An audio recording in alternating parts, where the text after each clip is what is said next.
सोनामुखी, हरड़, मुलेठी जैसी अनेक जड़ी बूटियां और हजारों वर्षों का प्राचीन आयुर्वेदिक ज्ञान इस एक बोतल में समाया हुआ है। कायम टैबलेट, आपकी खुशियों का साथी। उत्तर प्रदेश में हम जमीन, मकान या दुकान खरीदना बेचना पहले जैसा आसान नहीं रहा। योगी सरकार ने प्रॉपर्टी डील्स पर ऐसा शिकंजा कसा है जिससे बेनामी निवेशकों और काले धन वालों की नींद उड़नी तय है। अब यूपी में बिना पैन कार्ड कोई रजिस्ट्री नहीं होगी, न घर, न दुकान, न जमीन, पैन कार्ड अनिवार्य। लेकिन सवाल यह है, योगी सरकार ने इतना सख्त फैसला क्यों लिया? अचानक ये नियम लाने की जरूरत क्यों पड़ी और इसका असर आम आदमी से लेकर रियल एस्टेट सेक्टर तक कैसे पड़ेगा? आइए आपको पूरी कहानी समझाते हैं इस रिपोर्ट में। उत्तर प्रदेश सरकार ने संपत्तियों की रजिस्ट्री प्रक्रिया को पूरी तरह पारदर्शी बनाने के लिए बड़ा और सख्त फैसला लिया है। अब प्रदेश में किसी भी तरह की प्रॉपर्टी रजिस्ट्री, चाहे वो घर हो, दुकान हो या जमीन, पैन कार्ड के बिना नहीं हो सकेगी।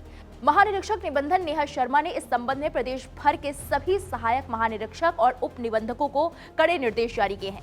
पहले यह था कि अगर आपके पास पैन कार्ड नहीं है तो आप फॉर्म 60 भरकर जमीन की रजिस्ट्री करा सकते थे, लेकिन अब ऐसा नहीं है। जमीन रजिस्ट्री के नए नियम साफ है। रजिस्ट्री से पहले पैन कार्ड अनिवार्य है। पैन का ऑनलाइन रियल टाइम वेरिफिकेशन जरूरी है। बिना वैध पैन प्रक्रिया आगे नहीं बढ़ेगी। दरअसल इस फैसले के पीछे एक बेहद गंभीर वजह है। सरकार की जांच में चौंकाने वाला खुलासा हुआ है।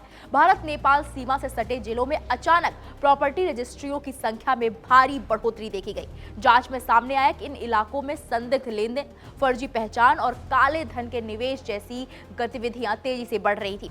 राष्ट्रीय सुरक्षा के लिहाज से इसे बेहद गंभीर माना गया। सरकार को आशंका है कि सीमावर्ती क्षेत्रों में जमीन की खरीद फरोख्त के जरिए अवैध धन को सफेद किया जा रहा है। इसी को देखते हुए योगी सरकार ने तय किया है कि अब रजिस्ट्री में किसी भी तरह की ढील नहीं दी जाएगी।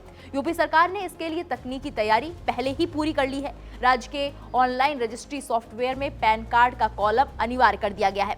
पैन का real time verification system active कर दिया गया है। मतलब अब फर्जी पैन या किसी और के नाम से रजिस्ट्री लगभग नामुमकिन हो जाएगी। गौर करने वाली बात तो यह है कि इससे पहले ही योगी सरकार ने रजिस्ट्री में आधार कार्ड को अनिवार्य किया था।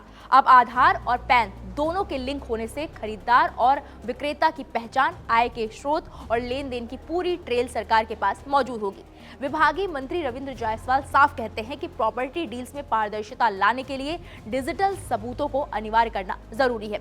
इस फैसले का सबसे बड़ा असर उन लोगों पर पड़ेगा जो अब तक बिना आय के स्रोत बताए या फर्जी पहचान के सहारे प्रॉपर्टी में निवेश कर रहे थे।